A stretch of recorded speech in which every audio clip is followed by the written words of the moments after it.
नमस्कार, Anita Chaudhary live news में आप सभी का स्वागत है। आज बात करेंगे इस सवाल के साथ कि क्या कोरोना की तीसरी लहर भारत में आ चुकी है। क्या कोरोना की तीसरी लहर ने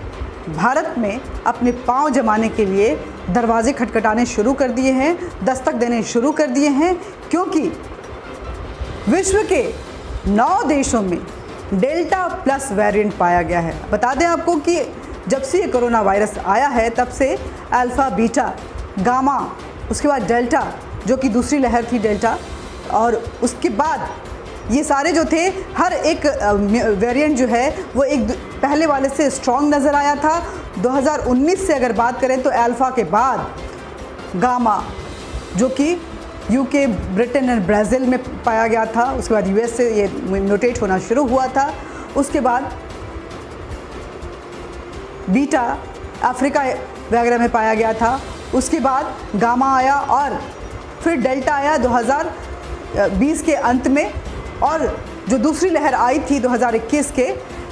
शुरुआती में, उसको अगर देखें तो कहीं ना कहीं इसने हाहाकार मचा दिया था। उसका नाम डेल्टा दिया गया था, डेल्टा वेरिएंट उसको कहा गया था। लेकिन विश्व के 9 देशों के साथ साथ भारत में भी डेल्टा प्लस वेरिएंट भी देखने को मिला है। भारत के 3 राज्यों में, महाराष्ट्र, केरल और मध्य प्रदेश, इन तीनों में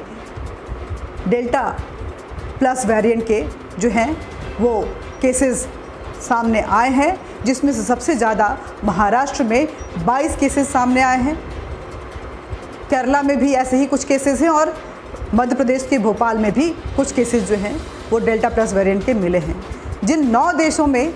ये डेल्टा वेरिएंट पाया गया है उनकी अगर बात करें तो भारत के अलावा ब्रिटेन, जापान, अमेरिका, रूस, स्विट्ज़रलैंड, नेपाल, चीन और ऐसे एक और देश हैं जिनमें कि ये डेल्टा प्लस वेरिएंट पाया गया है। डेल्टा प्लस वेरिएंट जो है ऐसा माना जा रहा है कि काफ़ी इंस्टेंट म्यूटेंट इसको बोला गया है, बहुत तीव्र गति के साथ ये फैल रहा है। और क्योंकि इसके एग्जाम्पल अगर आप देखेंगे तो पिछले 2 दिनों में महाराष्ट्र का ग्राफ जो बिल्कुल नीचे चला गया था, तकरीबन 4270 केसेस जो हैं वो महाराष्ट्र में रविवार और सोमवार को मिले थे, लेकिन मंगलवार को इनके जब डेल्टा वेरिएंट के केसेस सामने आए उसके बाद ये 6270 हो गए। मतलब पूरे 2200 की जो केसेस की बढ़ोतरी, 2000 से अधिक ज़्यादा केसेस जो हैं वो सामने आए थे। मौतों का आंकड़ा भी अगर देखें तो जो सोमवार को 24 था वो, माफ़ कीजिएगा, सोमवार को 94 था, वो 24 घंटे के अंदर मंगलवार को 197 हो चुका था। तो अगर, क्योंकि हमने देखा है कि सारे वेरिएंट्स जो हैं वो महाराष्ट्र के रास्ते उसके बाद पूरे देश में पांव पसारने शुरू कर देते हैं, तो ऐसा माना जा रहा था कि तीसरी लहर का आना तय है भारत में। लेकिन ये कहा गया था जो एक्सपर्ट्स हैं उनके मुताबिक कि ये लहर जो है वो 6 से 7 महीने बाद आएगी। लेकिन ऐसा लग रहा है कि जिस तरह से डेल्टा वेरिएंट अपना पांव पसार रहा है कि कहीं ये डेल्टा प्लस वेरिएंट ही ये तीसरी लहर ना हो, और ये जिस तीव्र गति से बढ़ रहा है इसका मतलब ये 6 महीने बाद नहीं बल्कि ये 3-4 महीने बाद ही भारत में अपना दस्तक दे सकता है। ऐसा एक्सपर्ट्स का मानना है, डॉक्टर्स का मानना है, स्वास्थ्य मंत्रालय ने भी ऐसे ही कुछ संकेत दिए हैं। लेकिन क्या है, कैसा है ये डेल्टा प्लस वेरिएंट, क्या है इसके लक्षण और किस तरह से इस पे काबू पाया जा सकता है? तो एक्सपर्ट्स का कहना है कि काफ़ी जल्दी म्यूटेंट होता है, और जिस तरह से अल्फ़ा जो है वो तकरीबन 2.5 लोगों को संक्रमित कर रहा था, लेकिन उसके मुकाबले डेल्टा प्लस जो है कम से कम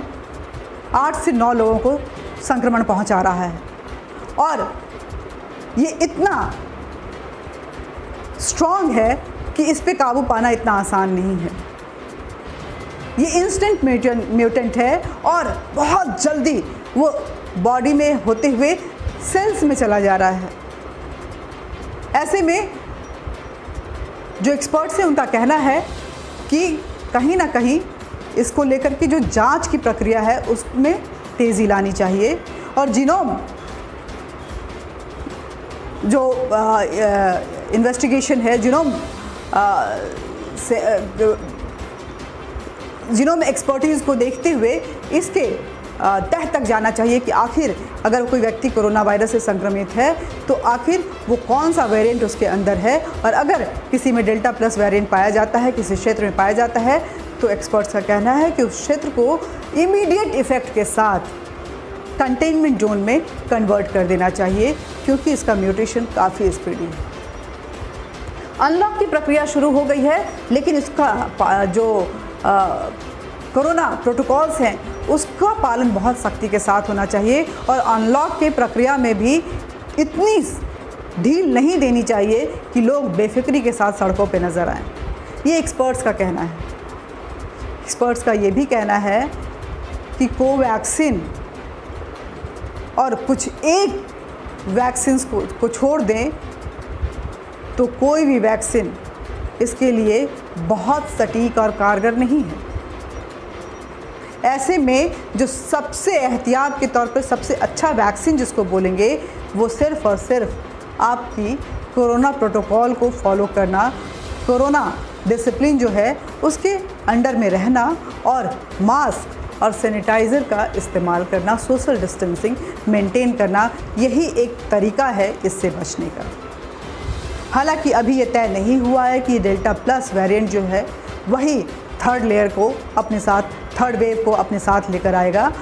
लेकिन ये बात तय है कि जिस तरह से ये फैल रहा है सतर्क होने की ज़रूरत है, और सभी राज्यों के साथ साथ भारत सरकार को भी सख्त नियमों के साथ जो कोरोना प्रोटोकॉल्स हैं उनको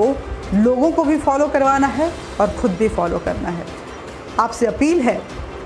देश हित में कि कोरोना प्रोटोकॉल को फॉलो करें, सोशल डिस्टेंसिंग मेंटेन करें, मास्क लगाएं और जब ज़रूरत हो तभी घर से निकलें। अपने आप को बचाएं, दूसरों को बचाएं और देश को बचाने में अपना सहयोग करें। इस थर्ड लेयर, माफ़ कीजिएगा, जो थर्ड वेव है उस पर काबू पाने में, उस पर जीत हासिल करने में अपनी सहयोगिता, अपनी सहभागिता ज़रूर निभाएं। नमस्कार। वीडियो को शेयर करें, लाइक करें, सब्सक्राइब करें और अपने सुझाव कमेंट बॉक्स में ज़रूर दें।